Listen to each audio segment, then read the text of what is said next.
আচ্ছা, এবার আমরা শিখব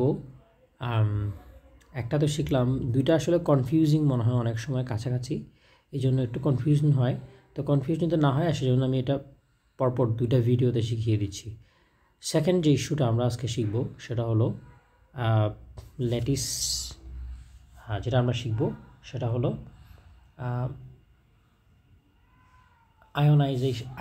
আয়োনাইজিং, এটাকে একটা বলা হয় পোলারাইজিং, বলার সময় ভুল বলছি, পোলারাইজিং পাওয়ার, পোলারাইজিং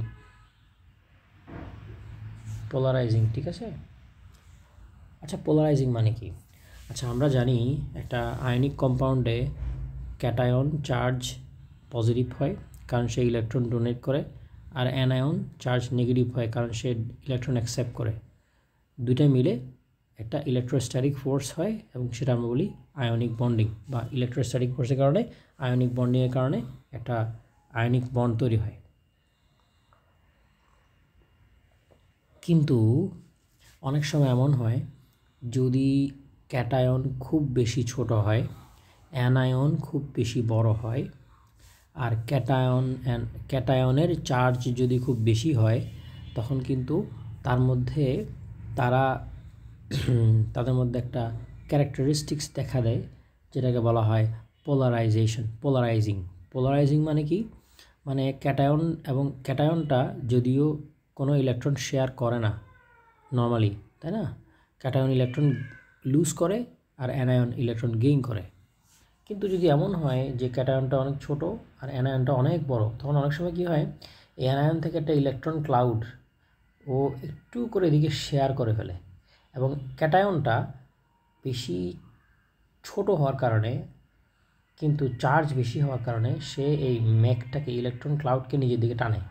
তার মানে তার মধ্যে হালকা একটা কোভ্যালেন্ট ক্যারেক্টার চলে আসে,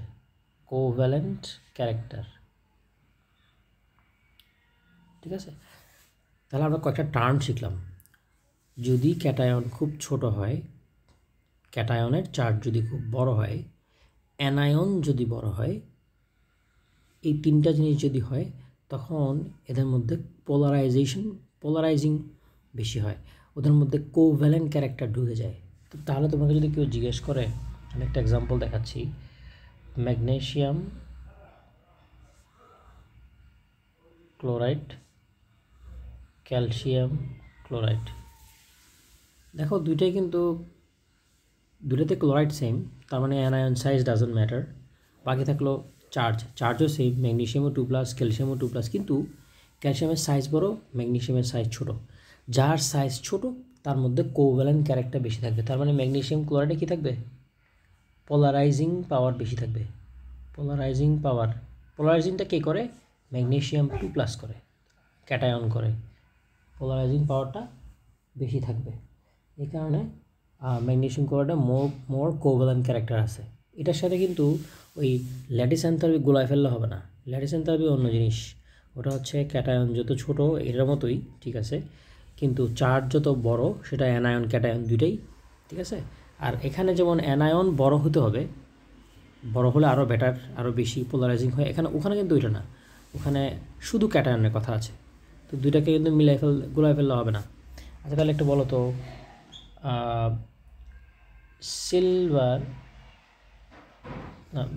ধরা যাক সোডিয়াম ক্লোরাইড, সোডিয়াম ব্রোমাইড, কোনটার মধ্যে কোভ্যালেন্ট ক্যারেক্টার বেশি? দেখো দুইটাই কিন্তু সোডিয়াম, তার মানে cation size does not matter because দুইটা তো সোডিয়াম।